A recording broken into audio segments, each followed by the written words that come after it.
Hi, welcome back to the video portion of our course, Journalism in a Pandemic, covering COVID-19 now and in the future. I'm here with Kristina Tardagila.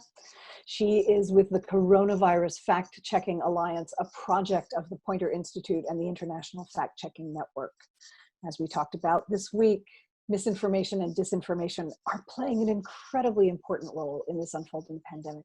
So Kristina, thanks for joining our course. Can you start by talking about what the International Fact-Checking Network is?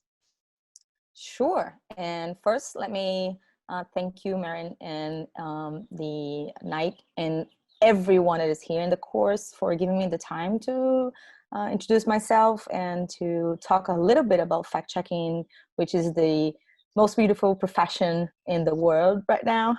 Well, the IFCN, the International Fact-Checking Network, is a hub for fact-checkers that are active around the planet. We are now more than 80 organizations in over 40 countries that are really working hard to separate facts from fiction. And we usually get claims, photos, videos, audios, and compare the information with reliable sources, and then we rate them according to the veracity of the content, right? So, and after that, we use our power, let's say, to spread this information to get people thinking about the quality of the content that they are receiving. So the IFCN also does a lot of training, does a lot of education around the world. And we also have a wonderful and cool newsletter every Thursday, factually. And we also do some beautiful events. This year is going to be Global Fact. It's going to be virtual in June, and applications are open for those who want to join. So that's the IFCN. That's amazing. So I want to hear about the Coronavirus Fact-Checking Alliance. You actually started this pretty early this year, and I'm super curious why it is you thought it was necessary, and especially how you knew to start it so fast. Yeah, so I'm very, very proud of the partners at the Coronavirus Fact-Checking Alliance. We started back in January 24, when this weird virus had only killed 17 people. And we were already worried, very worried about the amount of hoaxes it was already spreading in Asia. By the end of January, I got a call from Taiwan. We have a partner in Taiwan, and they were already seeing a lot of hoaxes regarding that virus. And the Taiwanese fact checkers wanted to know if other countries and other fact checkers around the world were also getting this information and misinformation regarding this weird virus. So one of the things that the IFCN does is we have a wonderful way of connecting fact checkers in the planet. So we keep a Slack channel. We keep a few Google listservs, email group, a Google group. So I decided that it was time to ask the community whether they were also hearing hoaxes about this weird virus anywhere else around the world. And on January 24, when I asked that question, more than 30 organizations around the world, Mary, got back to me saying, yes, we're hearing so many weird things about this virus. Let's work together. And the interesting thing is that by that time, we from the fact-checking community, we were quite used to collaborate, but in the political universe. Every time that we had a meeting, like a G20 meeting or a UN General Assembly, we also applied that same knowledge that each partner would verify its own representative and then share the fact check, so everyone in the community would have the same amount of information. So we decided that maybe we could try that with health misinformation. So that's how the Coronavirus Facts Alliance started. And I took a look this morning, and there are something like 370 pages of things. Much more than that. So oh my word. Yeah. So let me give you some numbers, and then I'll be so proud. So right now, and we're talking today, it's May 1st, just to be clear. We are now 88 organizations collaborating in 74 countries, debunking content in 40 3 different languages. We have published 4,823 hoaxes that have been debunked. And that is enormous content. Just to give you a comparison, the second largest collaboration that we have seen in the fact-checking community was Reverso in Argentina in 2019, that gathered about 150 media outlets for 10 months, and they debunked about 200 fact checks. 200 falsehoods. So 200 falsehoods in 10 months against 3 months of work and almost 5,000 hoaxes. So, we are seeing a monster of disinformation. So first, congratulations, because those metrics are amazing. And second, that's kind of daunting because that's so many hoaxes, so much misinformation and disinformation. Do you have any thoughts about why this situation is so ripe for misinfo to be spread? Yeah. At the same time that I'm very happy with those numbers, I'm very sad too. You know what I mean?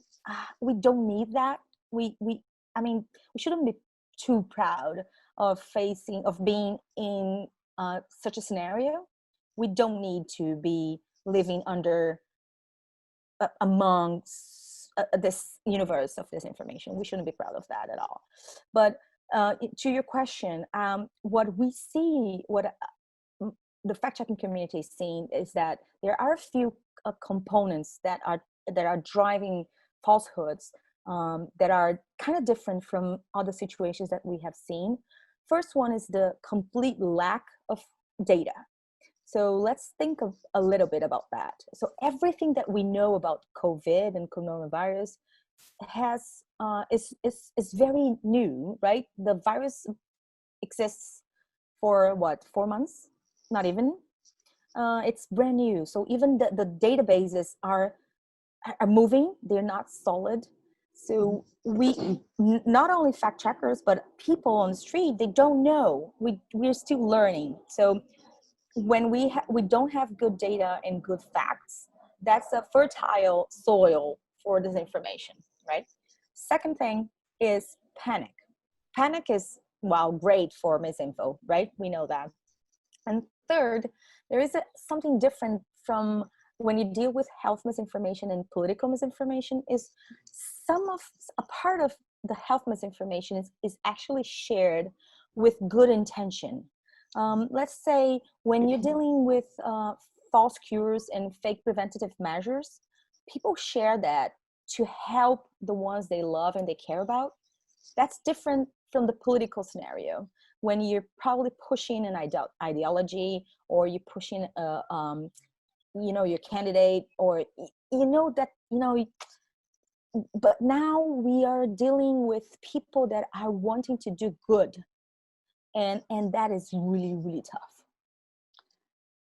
So I really appreciate the distinction that you're drawing. And certainly I know I myself have seen in my feed things that people are sharing that they think are going to be helpful to their friends and family, like that hoax about, if you take small sips of water, you will wash the virus out of your mouth a couple of weeks or maybe a century ago, whenever that circulated. But I'm guessing that some of this misinformation and disinformation must be malicious. It's not all well-intentioned. Well, totally. The IFCN so far has published a few weekly reports on the misinformation we are seeing on the coronavirus fact checks database. And we have detected at least 7 different waves of misinformation. The first one is quite obvious. It is about the origin of the virus, and that's about the bats, Bill Gates, and some lab in China.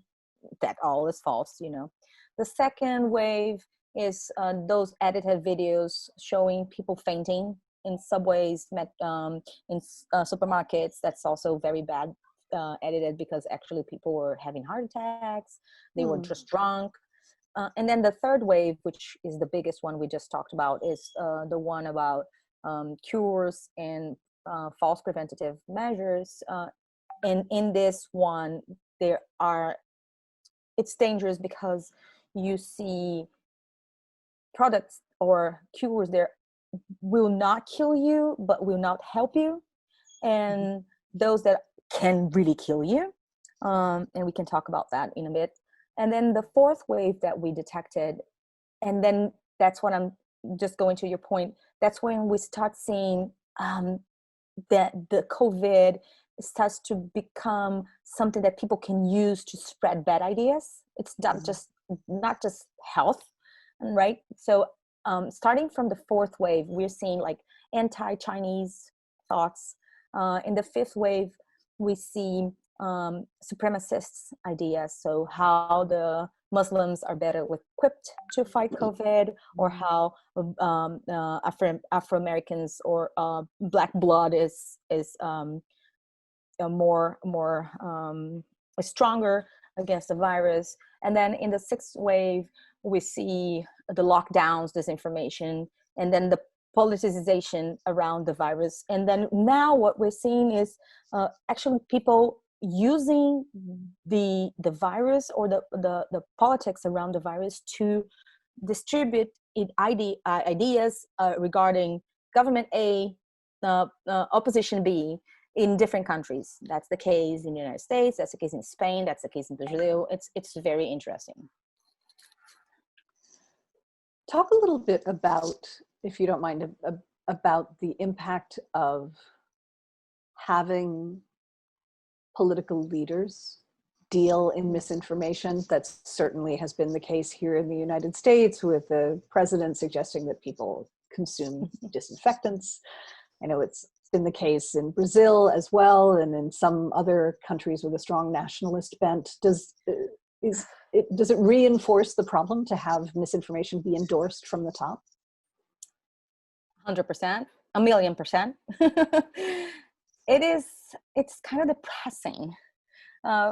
When a fact checker hears Donald Trump saying what he said in a press conference, I can tell you, because that happened, our community feels like crying. At the minute he said that, our Slack channel just go boom, boom, boom, very active. Yeah. You know, we say, what do we do now? Because and in the first reaction is saying, oh, nobody will believe that. You know, nobody will do that. Nobody.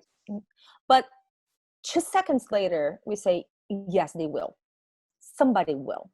And then the day after, you see the first news of people really going to hospitals because they injected disinfectant in their veins.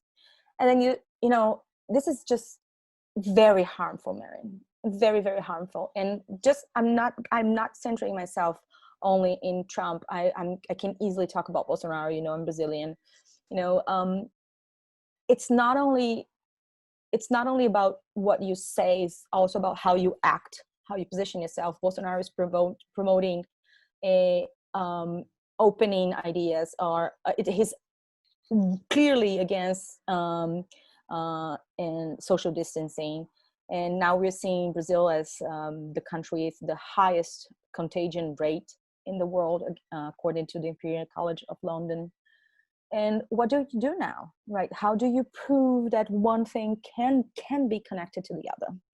It's really hard for a fact checker's perspective to show the data and get people to hear you, because they will say, oh, you know, you were a leftist. And no, there's nothing, we're not trying to attack this politician because we are against the politician himself. We are saying this information here is wrong, right? This is what's going on in Spain. The minute you say this information said by this politician here is false, people who support this politician understand we are attacking him or her. So this is very, very hard for the fact-checking community. What do you think, what would your advice be? What do you think average reporters who are out there working on this, many of whom may never have covered an outbreak or a disease before, but have come into this from other beats, what are the things they should be doing to be sure that they are pushing back against misinformation and disinformation, or even detecting it when it comes to them? So first thing I'd say, please understand that the databases are changing and your reporting should be clearly dated. So I'd say that, please highlight, underline, put a bold in the time and the hour when you published your piece, if that's possible. Also make sure that if the information you published is outdated, try to, if you have the opportunity to do so, just rewrite it. If you have the chance to see, the number changed, because if you leave something online that is outdated, people will find it and will believe it, even because they will not see the timestamp. They will not see the timestamp. That's one thing. Second, make sure you have a headline that says it is as of today, or it's not definite for sure. And those that are writing about profiles, like, oh, men are getting more infected than women here in the United States, this is trending, right? But that's the statistics that are being done about the COVID are being done based on moving databases, and databases that are 4 months old, being 1 month from China. We should be super careful. We should be super careful, because when you say, whatever you say about the data that you extract from this database can be completely wrong in 2 months, can be the opposite. So be careful when you play with data. Statistics usually say you can make numbers say anything, and they are true. So be super careful, those that are arriving now to the world of numbers in the statistics. And something else that I would clearly advise, if you want to say that an information is wrong, or a photo has been manipulated, or a video has been altered, do not reuse it. Do not use a photo to say this is wrong. Just describe the photo and do not re-show it, because then you're giving oxygen to that same image or video. That's a really easy tip, and that we usually do that even on Twitter. We retweet something to say, hey, this is wrong. Do not do that. So how can an average journalist make use of the database that you have you've built over these past months? Can they go to the Coronavirus Fact-Checking Alliance and plug in a topic or an example and find how it's been debunked?